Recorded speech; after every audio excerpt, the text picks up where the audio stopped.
बहुत समय पहले एक सुंदर और शांत राज्य में एक छोटी सी लड़की रहती थी जिसका दिल बेहद मासूम और दयालु था। उसका नाम था सिंड्रेला। सिंड्रेला अपनी माँ के साथ एक खुशहाल जीवन जी रही थी। उसकी माँ उसे सिखाती थी, सिंड्रेला, हमेशा दयालु रहना, क्योंकि सच्ची खूबसूरती दिल में होती है। मैं वादा करती हूँ माँ।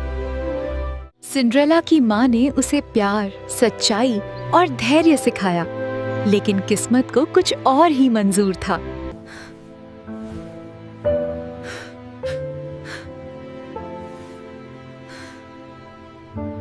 मेरी बच्ची, एक दिन सिंड्रेला की माँ इस दुनिया को छोड़ गई। छोड़ना। उसके बाद सिंड्रेला की जिंदगी में अंधेरा छा गया। कुछ समय बाद उसके पिता ने दूसरी शादी कर ली। नई पत्नी अपने साथ 2 बेटियां भी लाईं। शुरुआत में सब कुछ ठीक लगा, लेकिन जल्द ही सिंड्रेला की जिंदगी बदल गई। इस घर में अब मेरे नियम चलेंगे और तुम सिर्फ काम करोगी। धीरे धीरे सिंड्रेला बड़ी हो गई। उसकी सौतेली माँ बेहद कठोर और स्वार्थी थी। उसने सिंड्रेला को घर के सारे कामों में लगा दिया। राजकुमारी जैसी लड़की धीरे धीरे एक नौकरानी बन गई। सिंड्रेला, थोड़ी जल्दी करो। जी।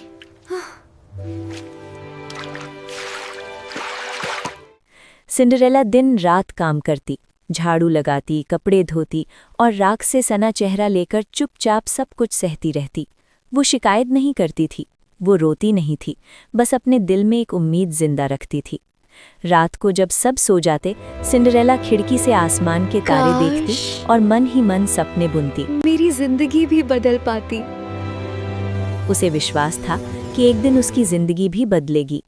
एक दिन पूरे राज्य में घोषणा हुई, राजकुमार सभी युवतियों को महल के शाही नृत्य समारोह में आमंत्रित करता है।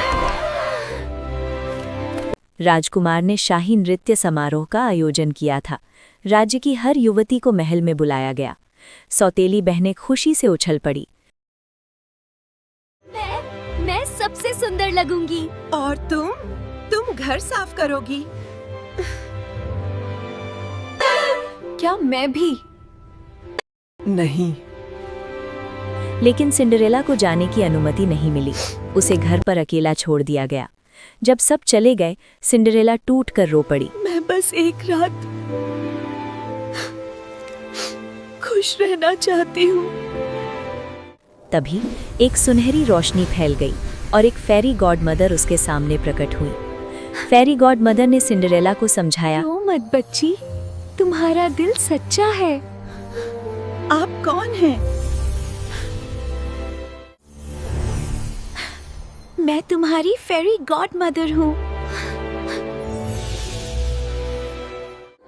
फिर जादू हुआ।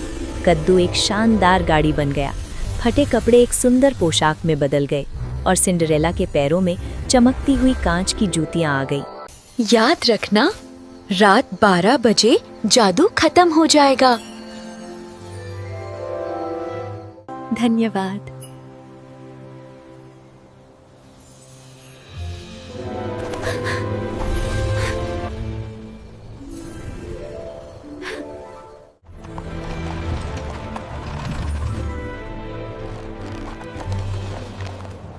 सिंड्रेला शाही महल पहुंची।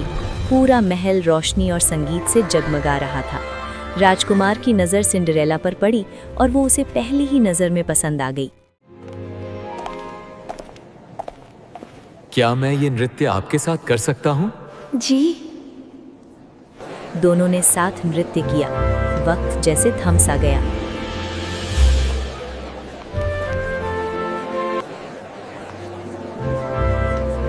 राजकुमार उसके साथ क्यों डांस कर रहा है? वो हमसे ज्यादा सुंदर कैसे लग रही है? लेकिन अचानक घड़ी ने 12 बजाए। सिंड्रेला घबरा गई। वो जल्दी जल्दी महल से भागी।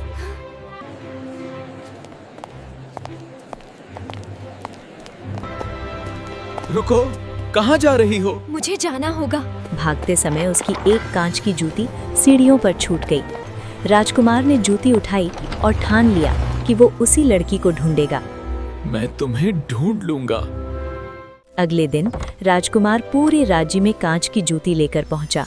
जिसके पैर में जूती फिट आएगी वही उसकी राजकुमारी होगी। जिसके पैर में ये फिट होगी वही मेरी राजकुमारी होगी। राजकुमार तुम्हें ढूंढ रहा है। अगर तुम यहाँ से निकली तो तुम्हारे लिए अच्छा नहीं होगा। जिसके पैर में ये फिट होगी वही हमारी राजकुमारी होगी।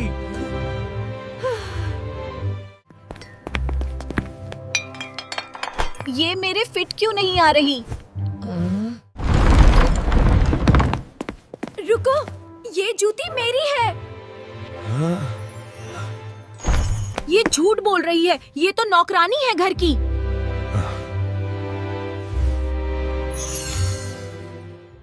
मैं झूठ नहीं बोल रही, ये जूती मेरी है। जब जूती सिंड्रेला के पैरों में डाली गई वो बिल्कुल फिट आ गई। सच सबके सामने आ गया। सिंड्रेला की सादगी और अच्छाई जीत गई। राजकुमार और सिंड्रेला की शादी हुई और सिंड्रेला एक सच्ची रानी बनी। उसकी कहानी हमें सिखाती है कि धैर्य, दया और विश्वास किसी भी जादू से ज्यादा शक्तिशाली होते हैं। और इस तरह सिंड्रेला की कहानी हमेशा के लिए अमर हो गई। अब हम हमेशा साथ रहेंगे।